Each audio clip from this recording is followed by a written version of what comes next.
Hi, my name is Carrie Webb. I serve with the YWAM Europe Member Care Resource Team, and I'm here to talk about member care because what is it? How do we do it? How do we define it? To help us understand member care, there's a few different definitions. One comes from the Africa Member Care Network, which says that member care is to help missionaries grow and thrive where they don't belong. Another definition comes from Bruce Swanson, and he defines it as the formal and informal efforts to develop, preserve, and restore kingdom workers for effective service. And lastly, YWAM Europe MCRT, which we call the Member Care Resource Team, our view of member care also includes helping YWAMers be healthy, resilient, and effective. That they are healthy because they have value as children of God. They are resilient. They can recover and adapt to the changes that we experience through the many transitions, the different seasons of busyness and quiet, that they are able to be resilient through these things and effective in their service, that they can feel like they're actually living with purpose, with meaning. They're able to do what they feel God is asking them to do. So these definitions really capture our heart for member care. So whose job is member care? Is it just the member care providers, those who have been trained specifically in member care? No, actually, it is all of our responsibility to care for each other and for ourselves. And honestly, there's not a YWAM community that doesn't do some sort of member care. It may not be a formal calling it member care, but when we have those policies where you have to have health insurance or one-on-ones, pastoral visits on DTS outreaches, these things are actually practices of member care, of helping steward our people and our teams and our communities. Now, we as YWAM Europe MCRT, we do have a model of member care that we believe helps cover a broad spectrum of the needs that we face in our lives. In this model of member care, we call the 7 S's because, of course, we love a good alliteration. We view this model of member care as both biblically based and culturally neutral because of its emphasis on kingdom values.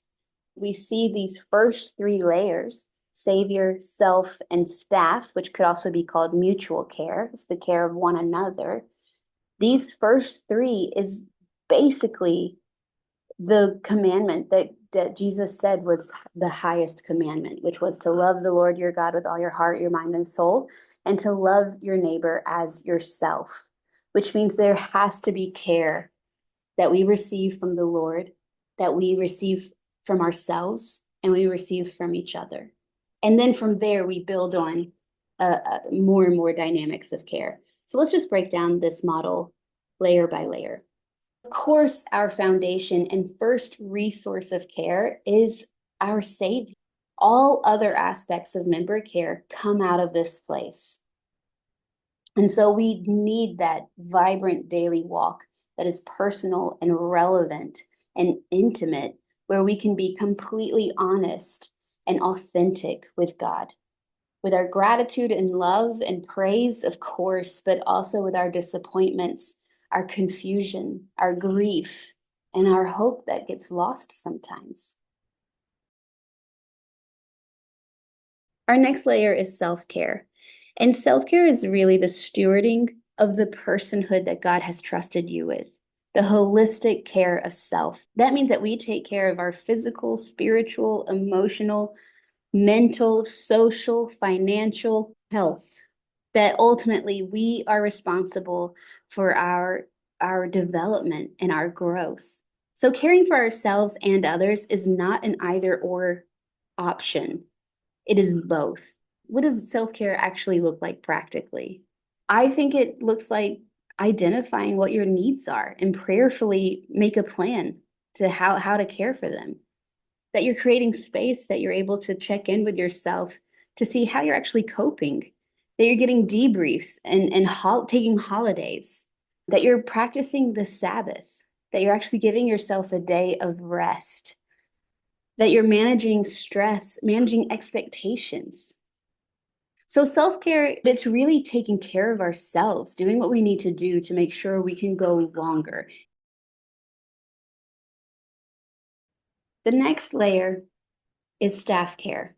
And the heart of staff care is really the many, many scriptures in the New Testament about how we treat one another, how to care for one another, letting our love be without hypocrisy, being slow to speak and quick to listen, bearing one another's burdens. Because life is busy and we are doing things that are important, it's not always easy to be aware of each other. So, taking time to observe and engage with peers, with other leaders, with friends, people who keep you accountable, creating opportunities within your YWAM community for people to get to be connected, having fun outings or praying and hearing the Lord for each other or celebrating each other's cultures or birthdays. All of these things can help people feel like they belong and that they're cared for. Our next one is shepherd care. So shepherd care is the care that staff receive from you, their leader. And it's important to note that there are three foundational levels of care before we get to shepherd care. And really, the biblical images of leadership, or actually Jesus's image of leadership, kind of boils down to shepherd, servant, and steward. So we can really see the characteristics of care from our leaders through these categories of shepherd, servant, steward. And these characteristics basically look like someone that's available, that is interruptible and approachable, that's not too intimidating, but walks in that humility that actually invites people, that's accountable to someone. I remember as a leader, I was always amazed that people were choosing to risk moving their lives to come under my leadership. And I wanted to honor that choice, that risk. I wanted to make sure they knew how appreciative I was that they took that risk, and I was going to risk trusting them as well. So risking trust, appreciating their effort and their work, seeing the potential and calling it out in them. Also under leader care is this awareness of the overall health of the team and individuals, how people are faring. Even if you're not strong in that, that you staff those weaknesses, that you get other leaders that can be kind of more pastoral and be aware of what's happening, the health of the team, the pulse of the team. Good shepherd care also involves knowing what your people can handle, knowing their strengths and their weaknesses, and just being aware that if you're putting someone in a role that requires them to operate in their weakness, it's going to cost them more energy. And lastly, what we can expect from shepherd care, from leaders, is that they will ask for help when help is needed. So this might be involving elders or mediators or getting crisis debriefers in, whatever it might be for that specific situation. Moving on, the next layer in our model of member care is structure care. And structure care is the formalized care that comes with team-based community life.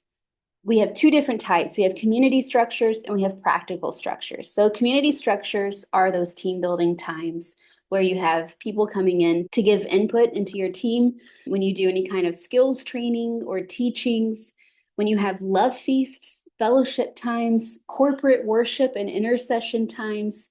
These are all community structures to help people function well. The practical structures are policies and procedures. And policies and procedures should really be specific things to help keep your community safe. These are law abiding, so you're compliant with the law, like having health insurance, liability coverage, child safeguarding policies, etc. Also in practical structures are the expectation of furloughs and holidays, having contingency planning and risk assessments. The goal of structure care is to be a flexible and adaptable, safe structure that can outlast the current team and is built into the DNA of the base. So a structure can change and adapt, but it will never change its foundational core values. This is when we can look at, when we do evaluations, are there things that are actually, they used to serve us, but now they no longer, they actually hinder us. How do we remove those? What do we want to replace it with? So structured care health and growth comes out of those times of appraisals and evaluations and getting honest feedback from your staff, from students to see how you can continue well or better. The next one is our sender support care. And sender support care is the care that we receive from our friends, family, home church, all those people that are back in our home community. These outside supporters help provide finances, prayer coverage, encouragement, practical needs, and they can be an advocate for you. So we need to not only invest in our relationships, but we need to encourage our staff to keep good connections and investing in those relationships with the people who are praying for them, who are financially giving to them. And then our last level, our top level, which really comes as needed, is specialist care. And this is care from people inside or outside of your team that are trained in specific areas, like a debriefer or a therapist, a lawyer, a mediator, a life coach, a spiritual director, a crisis response team, a trauma-informed care. And specialist care typically will not be an everyday need, but that is part of the role of the YWAM Europe MCRT. We are here to help connect staff and leaders to specialist care as they need. So that's the 7 S's of member care in a nutshell. And as you can see, it really does cover a broad spectrum of care for all the unique needs that we experience as missionaries living a cross-cultural life. So I hope that this has helped you understand a bit more about how we see member care, as well as each of our role in member care. And I just want to end by reminding you that we, as the YWAM Europe Member Care Resource Team, we are available to you as well. So thanks for watching. And if you want to get connected with us, you can email us or find us on Facebook or Instagram.